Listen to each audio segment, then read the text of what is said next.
Millionaire left his pregnant wife for his mistress. She returned with kids and ruined him. The air in Nathan Hale's penthouse office was worth more than most people's homes. Filtered, chilled, and scented with something subtle and expensive. Success, perhaps. He stared at the termination papers on his desk, the name on the signature line a ghost from a past he had meticulously buried. Mira Lane. 10 years ago, he had left her, pregnant and pleading, in the dust of his ambition. Now she was back, not as a ghost, but as the CEO of the company poised to execute a hostile takeover of his own, and Nathan was about to learn that hell hath no fury like a woman you once destroyed. Before we begin, take a moment and comment your city below. It's always fascinating to see where everyone is tuning in from around the world. Now, let's dive in. The city of San Francisco glittered below them, a carpet of diamonds laid out for their pleasure. From the 48th floor of the Lumina, the world felt distant, an abstract concept. Here, in the sterile perfection of their penthouse, reality was whatever Nathan Hale decreed it to be. Mira traced the condensation on her glass of water, the chill seeping into her fingertips. The evening was meant to be a celebration. Nathan's company, Hale Innovations, had just secured a Series C funding round that catapulted its valuation into the stratosphere. He was no longer just a tech wunderkind. He was a king. And this apartment was his castle in the clouds. To us, Nathan said, raising his champagne flute. The crystal chimed, a perfect clear note in the quiet room. He was beautiful, in the way a marble statue is beautiful, flawlessly sculpted, commanding, and cold. His dark hair was artfully disheveled, his jawline sharp enough to cut glass, and his eyes, the color of a stormy sea, held a glint of perpetual victory. To us, Mira echoed, her voice a little too soft. She didn't lift her glass. The champagne, once a symbol of their shared dreams, now tasted like ash in her mouth. For weeks, a quiet dread had been coiling in her stomach, a serpent of intuition she could no longer ignore. It was in the small things. The way Nathan's phone was now permanently attached to his hand, angled away from her.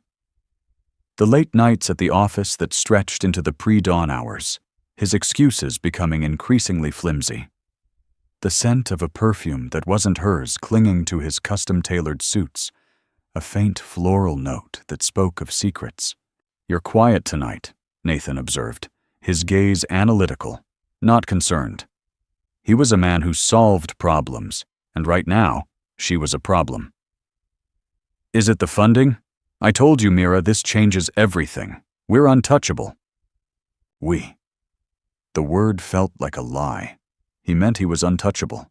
She was just a feature of his life, the elegant, supportive wife who looked good on his arm at galas and managed the silent, seamless running of their home. She had been his first investor, not with money, but with her unwavering belief and the small inheritance her parents had left her, which had been just enough to get his prototype off the ground. She had brainstormed company names with him on their tiny apartment floor, coded alongside him in the early days, and sacrificed her own career in graphic design to become the unpaid, uncredited backbone of his ascent. "I'm happy for you, Nathan, truly," she said. And she was. But the happiness was tangled with a profound and growing sorrow. "It's just, I have something to tell you." This was it. The moment she'd been rehearsing in her head for days. She took a breath, her hand instinctively going to her stomach, where a secret of her own was blooming. "I'm pregnant?" The words hung in the air between them, fragile as spun glass. She watched his face, searching for the man she had fallen in love with. The passionate, brilliant dreamer who had once told her she was his entire world. But that man was gone. The face that looked back at her was a mask of controlled annoyance. The joy, the shock, the love she had prayed for. None of it was there. His jaw tightened, and a muscle feathered along his cheek. "Pregnant?" he repeated, the word tasting like a foreign object in his mouth. How? I thought we were careful. The clinical nature of the question struck her like a slap. Careful doesn't always mean perfect, Nathan. It happened. We're having a baby. He set his champagne flute down with a sharp click. He began to pace, his movements agitated, a predator confined in his own gilded cage. This is inconvenient, Mira. The timing is terrible. We're on the verge of a global launch. I need to be focused. A baby. He trailed off, shaking his head as if warding off a nightmare. The serpent of dread in her stomach uncoiled and struck, its venom flooding her veins. Inconvenient? She whispered, the word cracking. A baby is inconvenient. Nathan, this is our child. He finally stopped pacing and turned to her, his eyes devoid of warmth. There is no our child, he said, his voice flat and brutal. There is my company, my life, and this complication. And then he delivered the final killing blow. I've been seeing someone, he said, without a flicker of remorse. Her name is Dahlia. I'm in love with her. I was going to tell you, but this changes the timeline. Mira felt the floor drop out from under her. The glittering city outside the window blurred into a meaningless smear of light. Dahlia. She knew the name. Dahlia Reed. The fiercely ambitious, raven-haired VP of marketing he'd hired 6 months ago. The woman whose floral perfume now made sense. You're leaving me? The question was a raw, broken thing. I am, he confirmed. Dahlia understands my world. She's part of it. She doesn't ask for things I can't give. The implication was clear. Mira, with her inconvenient pregnancy and her outdated notions of love and family, was asking for too much. She was a relic from his past, an anchor holding him back from the future he wanted, a future that did not include her or their unborn child. So that's it, she said, a strange, hollow calm settling over her. It was the calm of utter devastation, the quiet after the bomb has already fallen. Years of my life, my support, our child. You just throw it all away for her? Don't be dramatic, Mira, he sighed, running a hand through his perfect hair. I'll be generous. I'll give you a settlement that will ensure you and the baby are comfortable. You won't have to worry about money. Just sign the papers, be discreet, and we can both move on.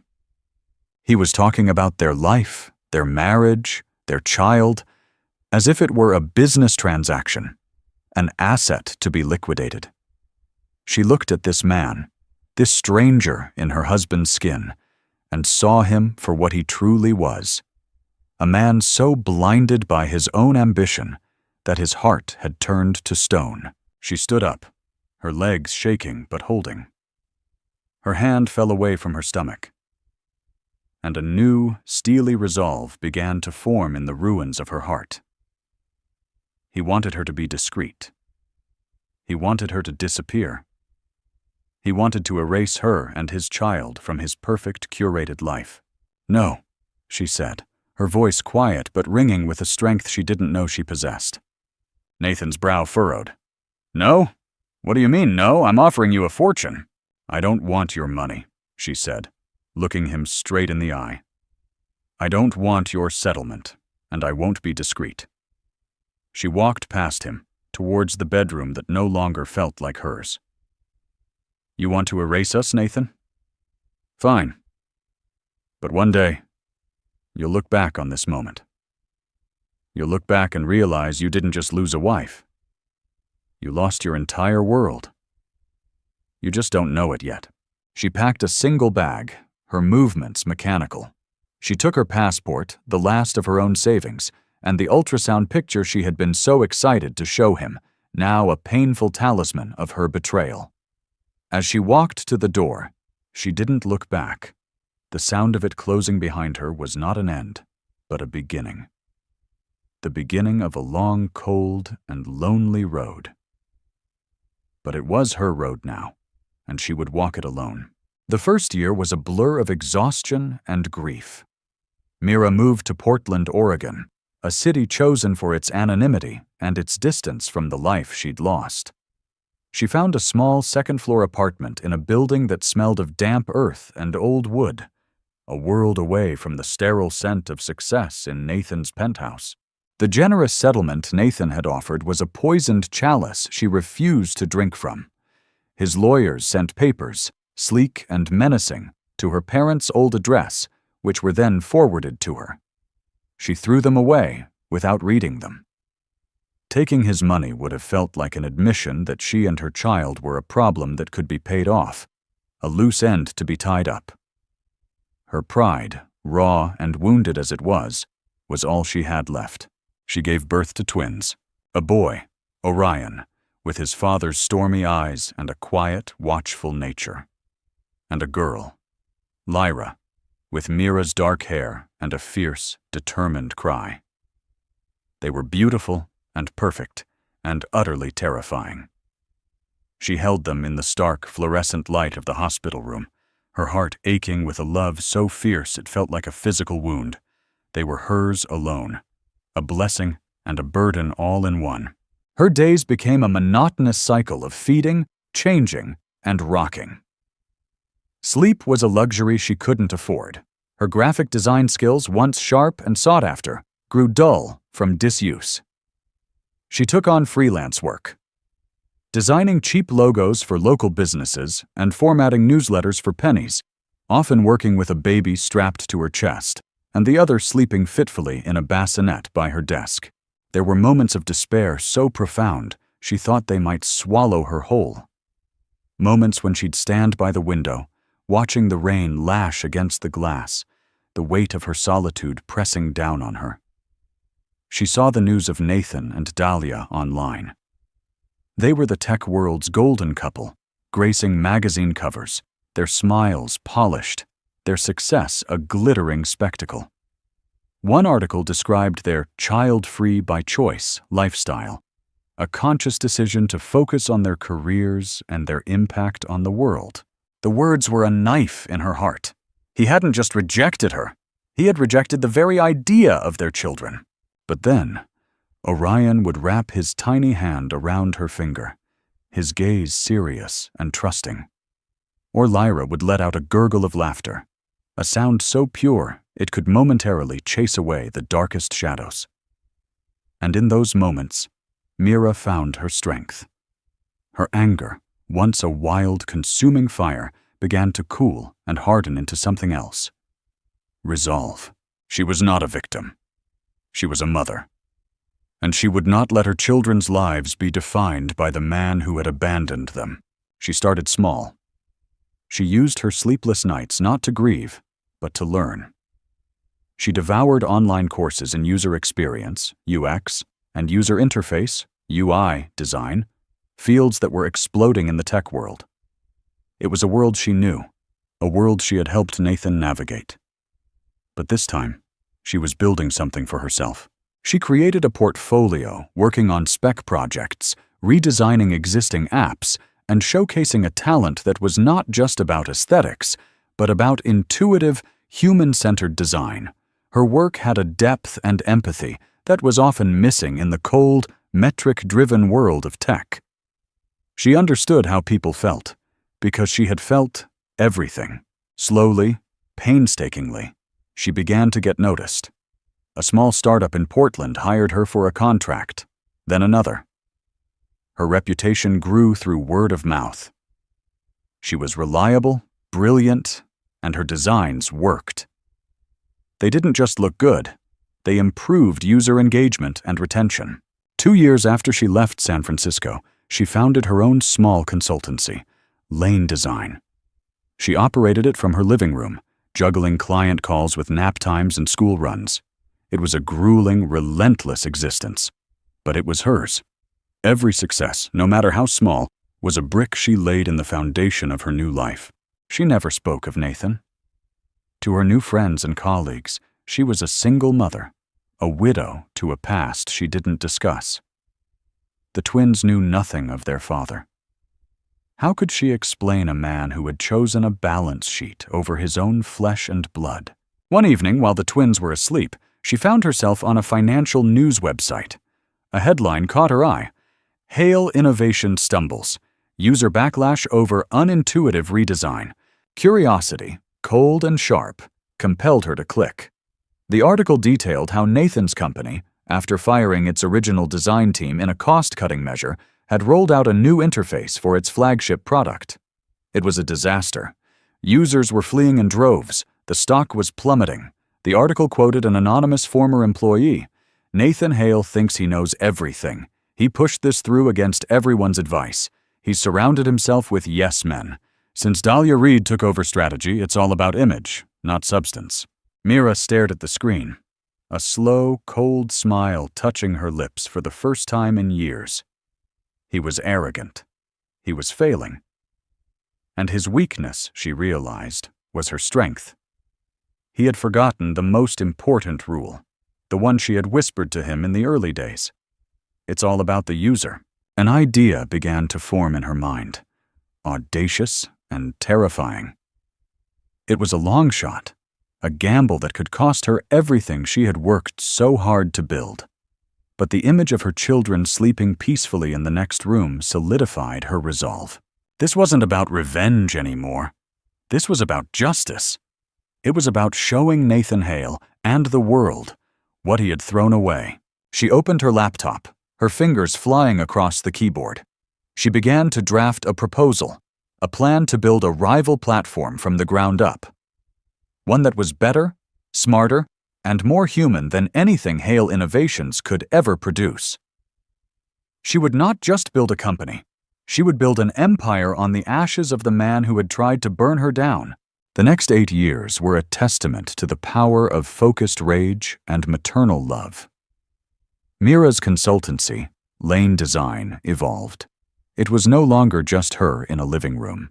It was a small, dedicated team in a modest office in Portland's Pearl District. But her ambition had outgrown the city's gentle rhythm. The tech world's center of gravity was, and always had been, Silicon Valley. To truly challenge Nathan, she had to return to the belly of the beast. She didn't go back to San Francisco. Not yet. Instead, she chose Austin, Texas, the burgeoning, scrappy rival to the Bay Area's established dominance. It was a place for innovators, for people with something to prove. It was perfect. She rebranded. Lane Design became Aura, a name that spoke to the intuitive, almost living quality of her software. Her mission was simple: to create technology that felt less like a tool and more like a partner. While Hale Innovations was focused on enterprise solutions, cold, corporate, and complex, Aura focused on the creative class, artists, writers, independent business owners, people like her. Orion and Lyra were 10 years old now, bright, inquisitive children who were the center of her universe. Orion had his father's analytical mind, a quiet intensity that saw him excel in math and coding clubs. Lyra was a firecracker, a natural leader with her mother's artistic flair and a sharp, witty tongue. They were a team, the three of them against the world. They knew their father was a sore subject. They knew he wasn't in their lives, and they had, with the simple, heartbreaking acceptance of children, stopped asking why. Mira's silence on the matter was a wall they learned not to push against. Her love was so complete, so all-encompassing, that it had, for the most part, filled the space a father should have occupied. Aura's flagship product was a project management and design suite called Canvas. It was everything Croft's software was not: beautiful, intuitive, and collaborative. It anticipated the user's needs. It made work feel less like a chore and more like an act of creation. It went viral in the design and startup communities. Mira was no longer just a founder. She was a visionary. She gave talks at tech conferences, her story carefully curated. She was a single mother who had built a company from scratch, a narrative of empowerment and resilience. She never mentioned Nathan, but those in the know, the old guard of Silicon Valley, began to connect the dots. The whispers grew louder. That's Nathan Hale's ex-wife, the one he left. Meanwhile, Nathan's world was beginning to fray at the edges. His marriage to Dahlia was less a partnership and more a merger of ambitions. Their life was a performance for the benefit of Forbes and Fortune magazine. Their penthouse was a showroom. Their conversations were strategy meetings, and their affection was a transaction. They were powerful, wealthy, and deeply, profoundly lonely. Hale Innovations was a giant, but it was a clumsy one. It was losing ground to nimbler, more innovative companies like Aura. Nathan watched Aura's rise with a mixture of disbelief and a deep, unsettling sense of familiarity. He saw Mira's design philosophy, her soul, embedded in every line of its code. He saw the ghost of their shared dreams, repurposed and turned into a weapon against him. He dismissed it as a fluke, a niche product for artists and hipsters. He was the titan, she was an annoyance. But then, Aura began to encroach on his territory. They launched Aura Enterprise, a version of Canvas tailored for large corporations. It was a direct assault, and it was working. One of Nathan's key clients, a massive media conglomerate, dropped Hale Innovations and signed a multi-million-dollar contract with Aura. The news hit Nathan like a physical blow. He was in his office, the same office where he had celebrated his victory 10 years prior, when his COO delivered the news. "They said our platform was clunky and outdated," the COO said, avoiding Nathan's gaze. "They said Aura felt human." Human. The word mocked him. He looked out at the city, but the view no longer brought him any pleasure. It felt like a kingdom that was slowly slipping through his fingers. He pulled up Aura's website on his monitor. On the About Us page, there was a picture of Mira. She was different. The soft, trusting woman he had discarded was gone. In her place was a woman of formidable presence. Her hair was cut in a sharp, stylish bob. Her eyes, once filled with adoration for him, now held a cool, unwavering confidence. She was not just surviving, she was thriving. And she was coming for him. For the first time in a decade, Nathan Hale felt a sliver of fear. The final move was a masterpiece of strategic cruelty. A major tech holding company, a behemoth called Nexus Capital, had been quietly acquiring a significant stake in Hale Innovations. Nathan's company, weakened by declining profits and a tarnished brand, was vulnerable. Nexus saw an opportunity for a buyout, a chance to absorb Croft's client list and infrastructure.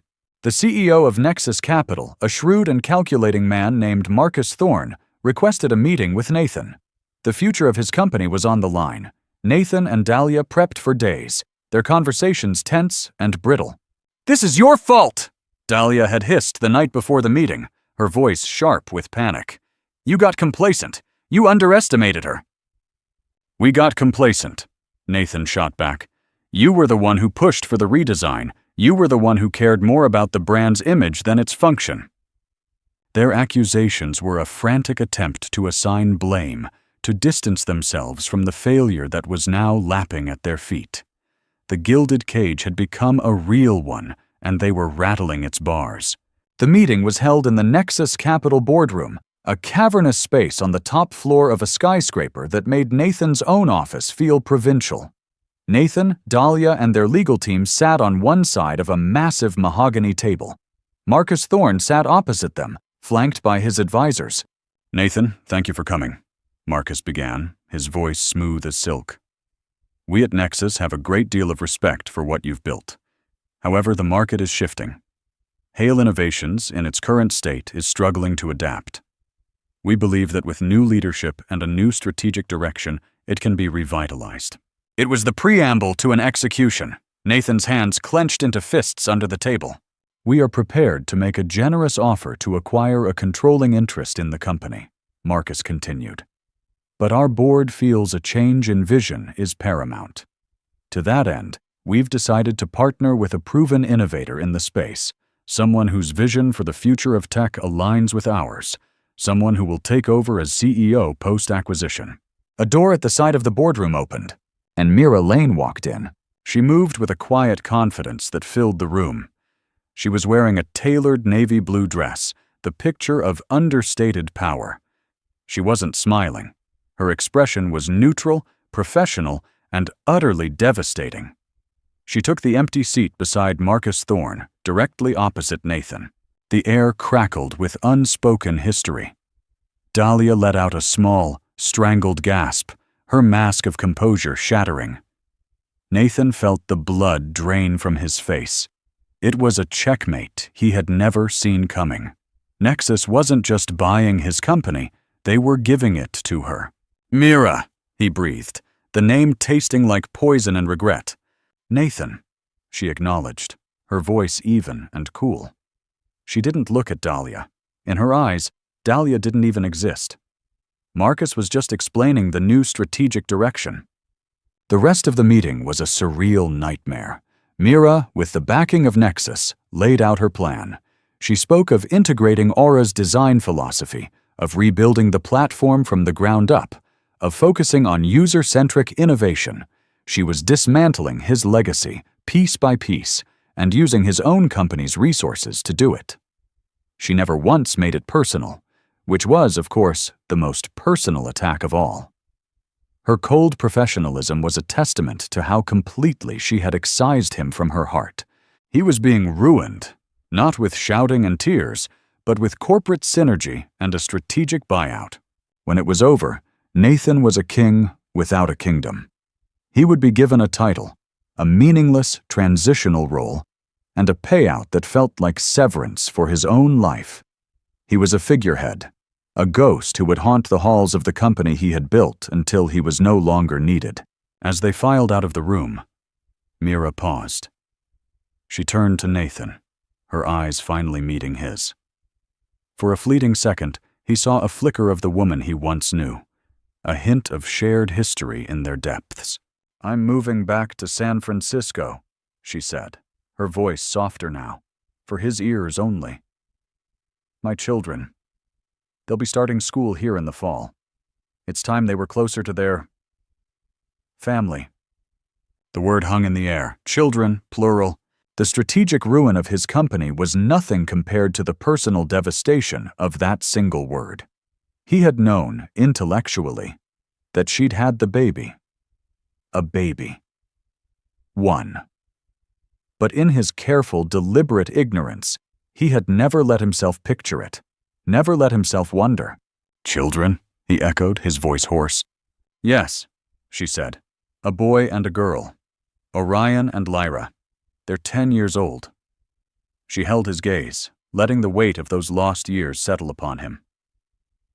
"They look a lot like you, Nathan. I thought you should know." She turned and walked away, leaving him standing in the hallway, a ruined man who had just discovered the true price of his ambition. He had not just lost his company. He had lost a decade. He had lost a son and a daughter. And he had a horrifying, sinking feeling that the reckoning was only just beginning. The aftermath was a silent demolition. Nathan Hale, the titan of tech, became a ghost in his own machine. His new title, Chief Innovation Strategist, was a cruel joke. He had an office, but no power. He was invited to meetings, but his opinions were politely ignored. He was a relic on display, a cautionary tale whispered in the hallways of the company that now bore Mira's quiet, decisive stamp. He watched her work, and it was a special kind of torture. She managed with a calm authority he had never possessed. Where he had ruled with fear and ego, she led with respect and collaboration. His old employees, the ones who had cowered before him, now brought their ideas to her with an eager confidence. They were loyal to her. She had built a better world on the foundations of his.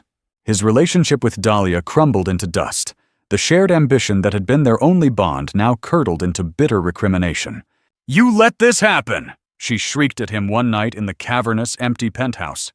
The city lights outside no longer looked like jewels, but like the cold, indifferent eyes of a world that had moved on without them. "You were so obsessed with your own legend you didn't even see her coming." "And where were you, Dahlia?" he retorted, his voice hollow. You were the VP of strategy. Your strategy was to approve a redesign that alienated our entire user base. This is as much your failure as it is mine. I'm leaving, Nathan, she announced, her voice flat. There was no sadness, only the cold calculation of a businesswoman cutting her losses. My lawyers will be in touch with yours. I'm not going down with this ship. He didn't have the energy to argue. He just nodded. When she walked out of the door, it made less noise than when Mira had left 10 years ago, but it felt infinitely more final. He was utterly, completely alone. But it wasn't the loss of his company or his wife that haunted his sleepless nights. It was one word, spoken in Mira's calm, devastating voice. Children. Orion and Lyra. The names echoed in the silence of his multi-million-dollar apartment. He started digging, using the last vestiges of his resources to do what he should have done a decade ago. He hired a private investigator, a discreet man who brought him a thin file folder that felt heavier than a tombstone. Inside were photographs, a boy with his own stormy eyes and serious mouth, bent over a chessboard in a park, his focus absolute. A girl with Mira's dark, flowing hair and a mischievous grin, mid-laugh on a swing set, her face tilted towards the sun. School pictures. Photos from a birthday party with a small group of friends. He spread them out on his glass coffee table, and for the first time since Mira had left, Nathan Hale wept. These were not abstract concepts. They were not a complication. They were real. They had lived 10 years of life without him. They had scraped their knees, lost their first teeth, learned to read, and made friends, all while he was chasing valuations and celebrating his own sterile success. The grief was a physical thing, a crushing weight on his chest. It was a grief for a life he had never known, for a version of himself that had died the day he chose ambition over love. An obsession took root. He had to see them. Not as photographs, but as living, breathing beings. He found out their school, a private academy nestled in Pacific Heights. He learned their schedule. He started parking his car a block away, watching from behind tinted windows as Mira's sensible hybrid pulled up to the curb. He watched her get out, her face softening as she saw them. He watched Orion, who always carried a book, and Lyra, who always seemed to be telling an animated story. He saw the easy affection between them, the casual way Lyra would loop her arm through her mother's, the quiet nod Orion would give Mira, a silent communication that spoke of years of shared understanding. They were a perfect, self-contained unit. A fortress.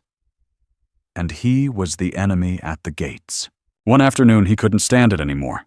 He knew they went to a nearby park after school on Fridays. He went there, sitting on a bench, his heart hammering against his ribs. He felt like a spy in his own life. And then he saw them. Mira was on a bench talking on her phone, her back to the playground. Orion was sitting under a tree, reading. Lyra was trying to get a kite to fly, her face a mask of frustration. His feet moved before his brain could stop them. He walked towards her, his mouth dry. "You need to give it more slack, then run against the wind," he said, his voice raspy. Lyra turned, startled. She looked at him with Mira's intelligent, curious eyes. "Who are you?" "I'm a friend of your mom's." He lied, the words feeling like acid on his tongue. "From a long time ago. Here, let me show you." His hands trembled as he took the kite. He adjusted the string, felt the direction of the breeze, and in that moment, all his business acumen, all his strategic genius felt like worthless dust. This was real. He showed her how to hold it, how to run. The kite caught a gust and soared into the air, a bright splash of red against the blue sky. Lyra's face lit up with a joy so pure it was like a physical blow. "Wow! Thank you, mister!" From under the tree, Orion was watching them, his expression unreadable, his stormy eyes narrowed with a suspicion that was all too familiar. It was like looking at a miniature version of himself. "Lyra, who is that?" Orion called out, his voice carrying a note of caution. Before Nathan could answer, another voice cut through the air, sharp and cold as ice. Get away from my children." Mira was standing there, her phone gone, her body rigid with fury. Her face was pale, but her eyes were blazing, the protective rage of a mother lioness. Lyra immediately ran to her side. Orion stood up, placing himself slightly in front of his sister. Nathan's heart fractured. They were protecting their mother from him. "Mira, he started, his voice pleading. "You don't get to do this," she hissed, her voice low and trembling with rage. "You don't get to play the friendly stranger in the park. You lost that right 10 years ago. You don't exist in their world. I will not have you haunting them like some ghost, poisoning the life I have bled to build for them. Stay away from us, Nathan. I mean it. If I see you near them again, I will get a restraining order." She took each of her children by the hand, turned her back on him, and walked away without a second glance. Nathan stood alone in the park, the red kite now a distant speck in the sky. He had just had his first conversation with his daughter, been seen by his son, and been utterly rejected by all three. The ruin was no longer strategic or financial. It was absolute. It was the complete and total annihilation of his soul. The park incident was a catalyst. For Mira, it was a violation of the sanctuary she had so carefully constructed. That night, after she put the twins to bed, she sat in the dark of her new, beautiful home, a home she had bought with her own money, and confronted the tangled mess of her own heart. Her anger was pure and justified, but beneath it, there was a tremor of something else. Seeing Nathan, looking so broken and lost, had stirred a ghost within her. Not a ghost of love, that was long dead and buried. It was a ghost of pity, and she hated it. She hated that after everything, a part of her could still see the broken man inside the monster. More importantly, she had to face a truth she had been avoiding. Her children were getting older. Orion, with his sharp, analytical mind, was already asking questions she found harder and harder to deflect.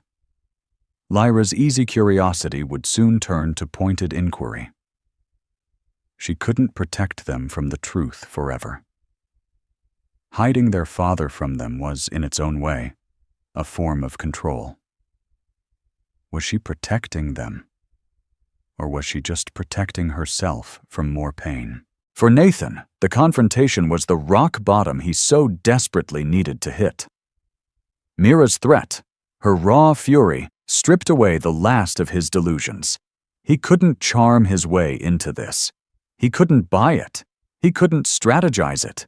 He did the one thing he had never done in his life. He surrendered. He went home to his empty penthouse and wrote Mira an email. There was no strategy, no carefully crafted prose.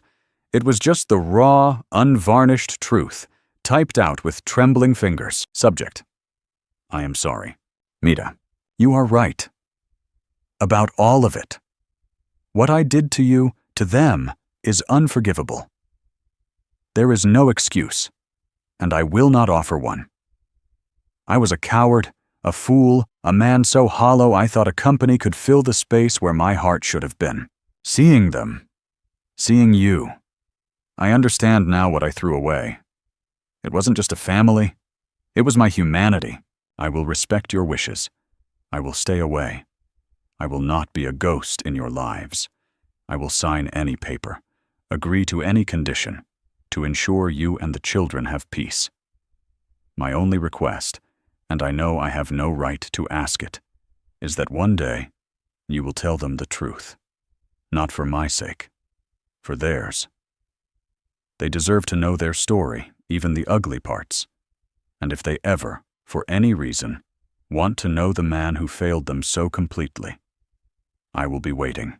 I am not asking for forgiveness. I know I don't deserve it. I am just asking that you believe one thing. I am sorry for everything. Nathan. He hit send before he could lose his nerve. And then he waited. He expected no reply. A week passed. It was the longest week of his life. He went to the office and tendered his official resignation, effective immediately. He couldn't stand being a ghost anymore. He started the process of selling the penthouse, The gilded cage had become unbearable. Then an email appeared in his inbox. It was from Mira. Subject: Re. I am sorry. Nathan, I believe you.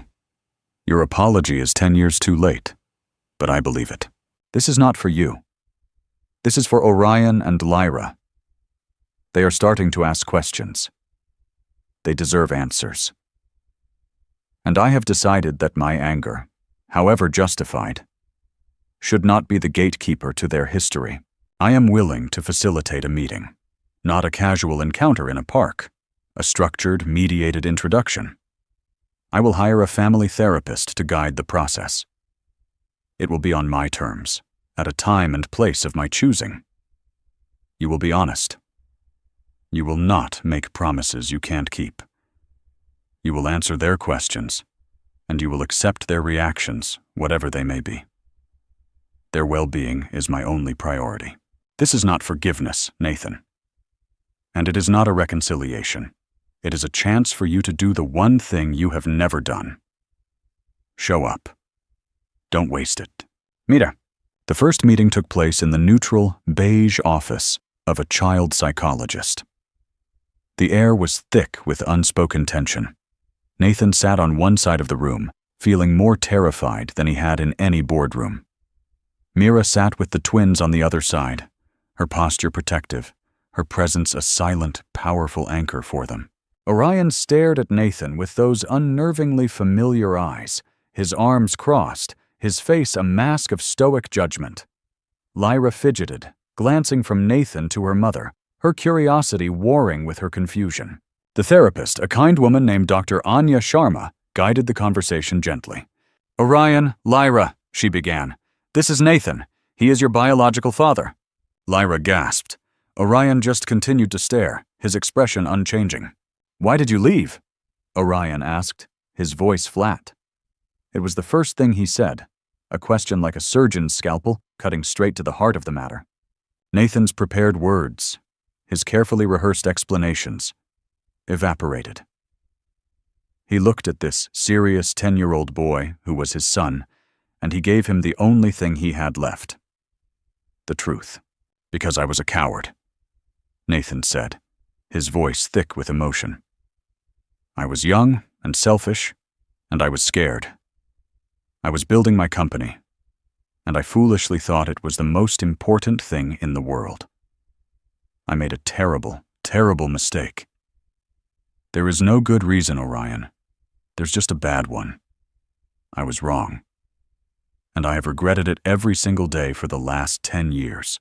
Lyra's eyes filled with tears. Mom said you didn't want us. That's not true, Nathan said, his own eyes welling up. He looked at Mira, a silent apology passing between them. I didn't know you. I couldn't picture you.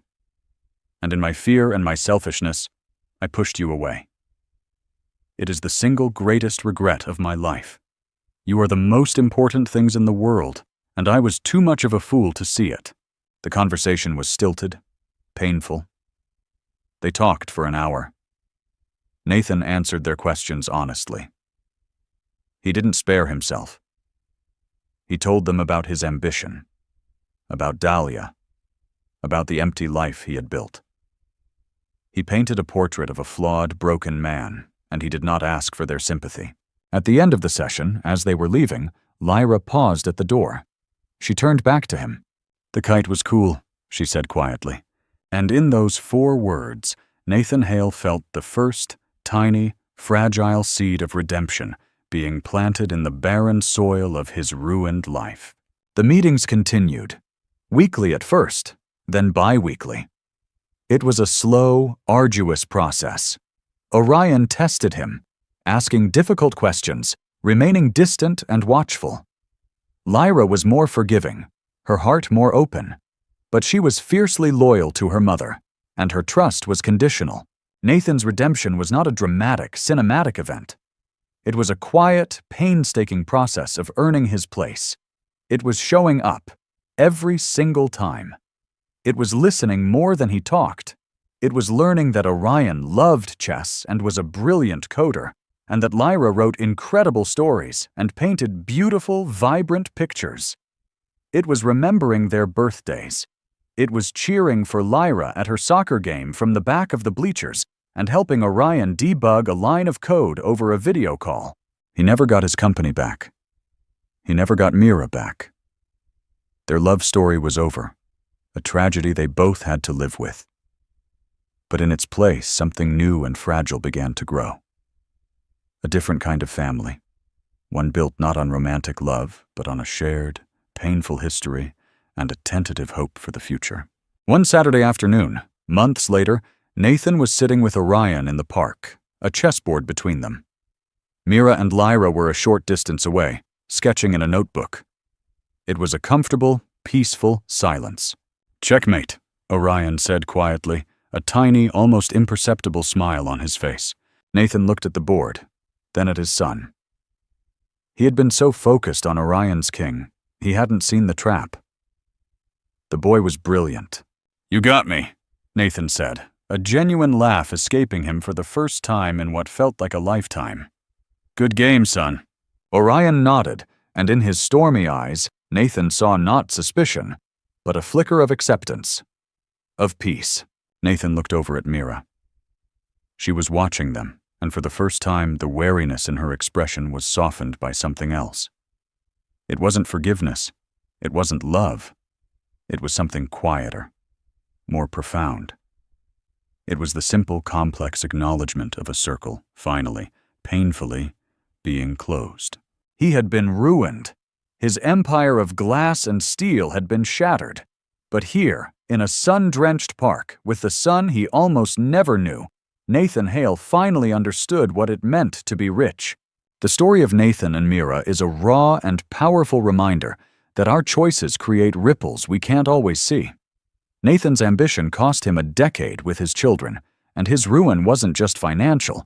It was the complete collapse of the world he valued. Mira's journey from betrayal to building her own empire shows the incredible strength found in resilience and a mother's love. It's a story about consequences, the slow, painful path to redemption, and the fact that a true legacy isn't built in a boardroom, but in the hearts of the people you love. If this story of heartbreak, revenge, and ultimate redemption moved you, please hit that like button, share it with someone who appreciates a powerful story, and be sure to subscribe for more content that explores the deep complexities of the human heart. Thank you for watching.